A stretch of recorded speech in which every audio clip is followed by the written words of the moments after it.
Paano nga rin yan? Paano nga rin yan? Kalimutan. Di ba nung grade 2 yan? Nung grade 2 yan eh. Yung tik-tilak. Sabi ng hindi. Paano yan? Grade 2 kami, tuwing uwian ba yun or Friday, sinasayaw namin yan. Sa Dolores. Ganun yung tangi. Hindi siya agad gano'n. May iba pa yun. Ganun.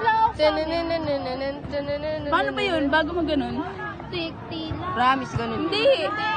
Last yan eh. Apat yun, di ba? Ilabot kayo kay Alex. Ay, vlog. Ano na nga na? Nagagalit na si Alex. Love you.